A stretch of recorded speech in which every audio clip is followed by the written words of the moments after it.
Hello and welcome to 100 Yards of Football Sports Talk Radio. I'm your producer, Jeremiah Long, and joining me is our host, Logan Landers, to talk about the man coming out of Notre Dame, Jeremiah Owusu Koramoah. How's it going, Mr. Logan Landers? Hey, doing good, Jeremiah. I know we did a little practice run before we started the show to get this guy's name right, but we've been doing good. We've been putting in work, and I'm ready to talk about Jeremiah. I'm ready to talk about him. Yeah, I've been practicing the first name for quite a while. Owusu Koramoah, I wanted to make sure we didn't butcher this amazing athlete's name. So yeah, without further ado, Mr. Landers, tell us more about Jeremiah Owusu Koramoah. Man, so nice you're saying it twice. You gotta love it. Yeah. Let's talk about him. So I will say, normally these guys are always cream of the crop, but Jeremiah, we're talking about the second most talented Jeremiah on the program today. I just gotta show some love to you out there, brother. But let's get real. Let's talk about him here. So this guy is super, super impressive. This guy won the Butt Kiss Award this past season, which is the best of the best. You can't get better than that. Best linebacker in the country for college football. And hey, he's already playing for a historical program with the Notre Dame, the Fighting Irish. Of course, they got that movie made about them a while ago. I think it's called Rudy. So they got the great gold helmets as well. So, hey, they had a really good season, though, Notre Dame did. You know, they fell a little bit short in getting to the college football championship, getting the win. But they had a really good season. And Jeremiah was a big reason for them getting there. I mean, man, this guy was just super impressive. Just all around, anything you look for in a good linebacker, this guy has all the tools. Whether it's speed, whether it's play recognition, the ability to even go and get a sack or two. Just, he's got all of it. He really does. And he only played in 2 seasons here. He played in 2 seasons at Notre Dame, and he balled out enough to get that award and to get, great recognition as the best linebacker in the country. And already he's looking like one, maybe 2 of the best linebackers in this draft. So, man, this guy's got a very special talent, for Notre Dame. And, man, I can't wait to see what this guy does in the NFL and where he might end up getting drafted. So he was also a unanimous first-team All-American. And he's also Defensive Player of the Year. So this guy was just racking up the awards. And it's easy to see why. This guy had a heck of a season in 2020. So he had 55 total tackles. He had 3 pass defended, and he had a sack and a half. So already pretty solid. I'm going to go back to his 2019 season as well, which was even more impressive. So in his 2019 season with the Fighting Irish, he had 79 tackles. He had 4 passes defended, and had 8.5 sacks. So, and he's also good at forcing fumbles as well. He had 3 in 2020, and he had 2 in 2019. So this guy is a ball hawk. He'll get to the ball, he'll either swat it at your hand, or he's going to sack the quarterback, or he's going to do anything in his power to get the ball in his hands to help out his team. So this dude is very, very special, very talented as well. Got good speed, play rec, anything you look for. Like I said, this guy has it. And whatever team gets him, I think, is going to get a great linebacker, maybe to anchor down that defense for many years until he gets that big payday. We're going to see how that goes. I think he will have a really good career in the National Football League. And it's going to be interesting to see where this guy goes, because we always like to say, the draft projections say this guy is going to go here, but you never really know. It's hard to tell. It's just like us. We like to give our picks to where we think these guys might go. Half the time we're right, half the time we're wrong. That's just the name of the business.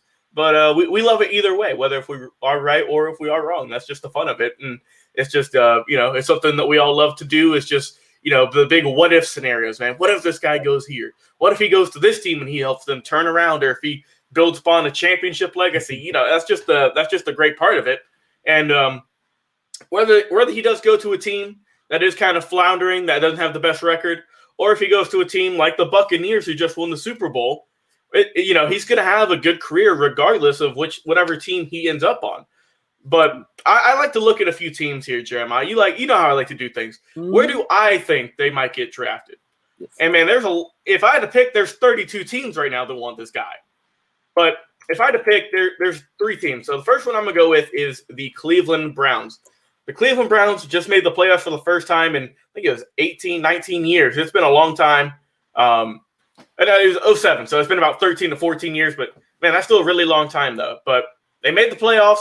They got kicked out, unfortunately, but they got a lot of momentum going into this next season. If they were to solidify their defense and they were able to pick this guy up, that might be dangerous for your Browns fan out there. It really could be, because man, like I said, this guy is a special talent, I think. And I think he's going to help out the Browns if he does end up going there.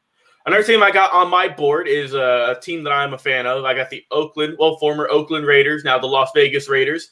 That is my team. So a little bit of hometown love there.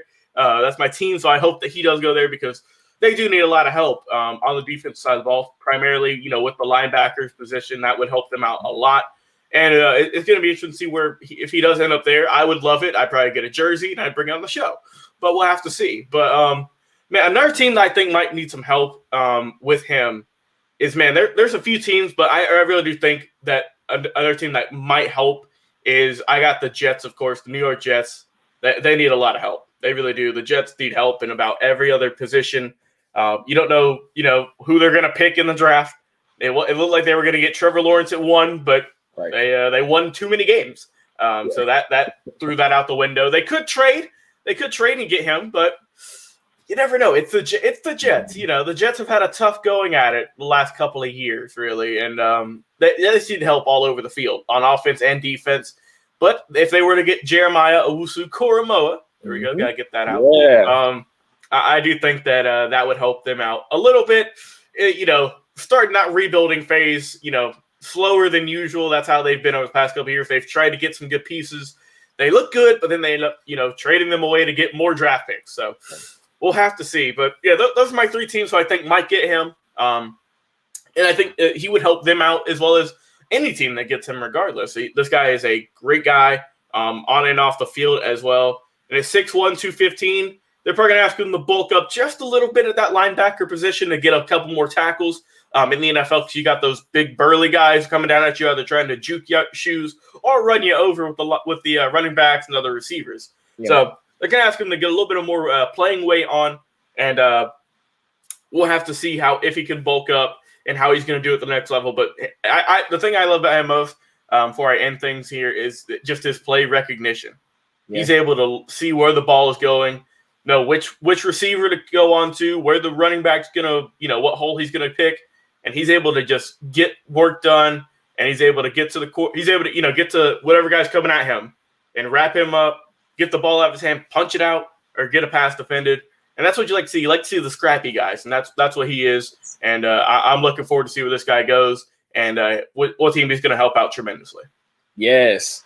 Well, Jeremiah Owusu Koramoah, he's doing it big. So out of the 3 teams that you mentioned, which one do you got to lean towards? Or do you think that all 3 are pretty big in contention right now?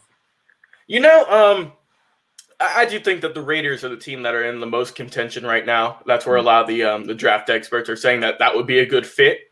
Yeah. And for my own personal beliefs, I hope he goes there as well. Yeah. But I do think that he would help kind of, anchor down that defense because they have a pretty decent offense. They have a lot of good players.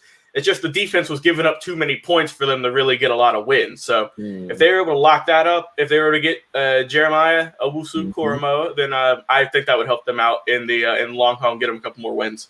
Yeah, well, I can definitely see that. So what do you think at home if you're watching us on YouTube, Twitch, Facebook, or on our podcast? We want to know. If you're watching on social media, make sure you drop a comment. If you're watching on our podcast, send us a message, go to our website, drop us a link, or head over to our social, send us an email. We're also available at 100yardsoffootball2@gmail.com. That's our the current email that we communicate through, 100yardsoffootball2@gmail.com. So be sure to send us a message if there's any other players you'd like us to profile, any teams you're looking for more information on, or if there's just something that you just want to tell us about the show, whether you love what we're doing, you want to see more hosts, you want to see more commentators, just let us know.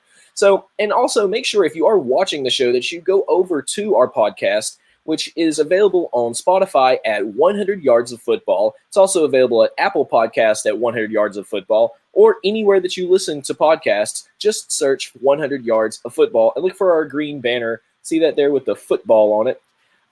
So thank you guys so much. These draft profiles that Logan has been bringing have continue to astound, astonish, and bewilder the sports world with their depth and their intrigue. And I can just say from my perspective, as we've been doing these for the last few weeks, I've been seeing some really great comments and some people coming in and really listening to what we're saying and going back and deciding, well, what do you think? Well, and sometimes they have a slightly different opinion. Sometimes they agree with us very much, but that's the nature of football. So we appreciate and we love all of our comments. We love all of our listeners, and we love the game of football. So if you're like us, then please keep joining us every week and go to our podcast and listen to a new episode pretty much every day. And we'll see you a little bit later here at 100 Yards of Football Sports Talk Radio. See ya.